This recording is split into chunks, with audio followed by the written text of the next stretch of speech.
एक राजा था, उसके घर में कोई संतान नहीं। उस राजा ने अपने पुरोहित से कहा कि महाराज मेरे घर में कभी कोई संतान नहीं होगी। पुरोहित ने एक अनुष्ठान करवाया और अनुष्ठान के बाद में उस राजा के यहाँ एक पुत्री ने जन्म लिया।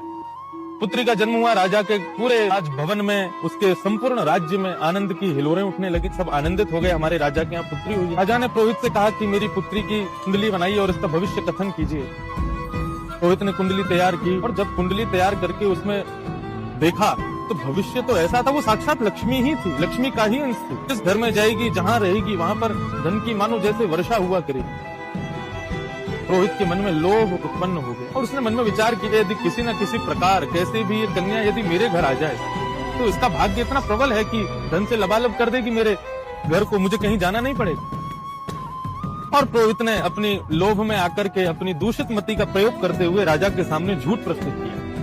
महाराज क्षमा करें, लेकिन मैंने भविष्य देखा है, आपकी पुत्री किसी राक्षस की छाया पड़ने से इस पुत्री का दुष्प्रभाव जिस घर में जाएगी उस पर पड़ेगा। यदि आपके यहाँ रहेगी तो जब तक रहेगी आपका संपूर्ण राज्य, आपका संपूर्ण भवन प्रकार से कंगाल होता चला जाएगा। मैंने देखा है कि कुछ वर्षों बाद आपके राज्य में भूखमरी हो जाएगी, महामारी फैल जाएगी, तो उस सब का कारण होगा ये पुत्री।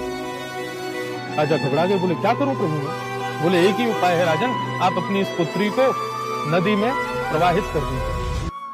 राजा घबरा गया, बोले आप कैसी बात कर रहे हैं? मैं कैसे अपनी पुत्री को अपने से दूर कर सकता हूँ?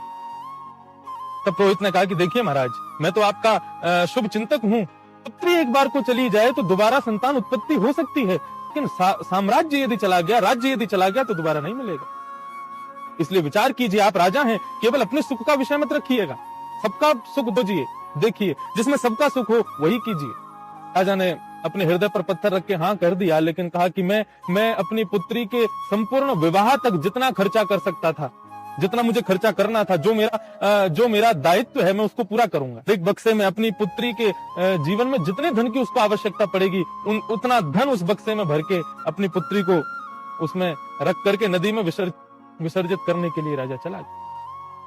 वहां पुरोहित एक दिन पहले अपने घर में अपने पुत्रों से कह करके आया था कि कल को नदी में एक बक्सा बहता हुआ आएगा, तुम लोग इस बक्से को उठा करके सीधा मेरे कक्ष में ला करके रख देना, खोल के देखना नहीं और किसी को कुछ बताना नहीं। नदी में बह करके बक्सा जाने लगा, बीच नदी में कहीं पहुंचा होगा तो वहां एक दूसरे नगर का राजकुमार शिकार के लिए आया हुआ था, जिसने भालू को अपने पास बंदी बना रखा था।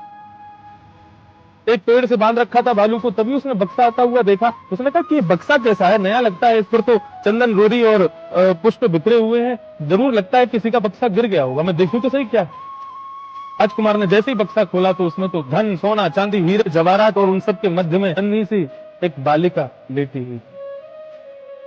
राजकुमार के कोई बहन नहीं थी, उसने उस बालिका को ही अपने बहन के रूप में स्वीकार कर लिया। खुश हो गया, बोले देखो बहन भी आ गई और अपने जीवन का संपूर्ण खर्चा भी अपने साथ लेके आई।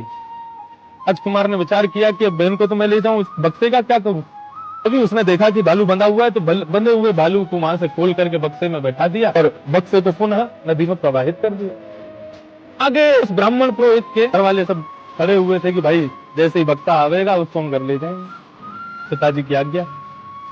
बक्से को आता हुआ देखा, सारे बालक नदी में कूद गए, बक्सा उठाया, महाराज बहुत भारी बक्सा, उसको ले जा करके पिताजी के कमरे में और चाप रख करके बाहर से बंद कर दिया। बोले पिताजी ने कहा था किसी से कुछ कहेंगे, खोल के देखना।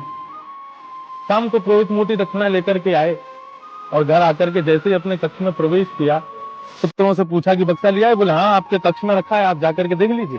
शांत में बैठ करके बिल्कुल अपना कमरा पूरा बंद करके जैसे ही बक्सा खोला, उसमें धन तो था नहीं, उसमें था भालू।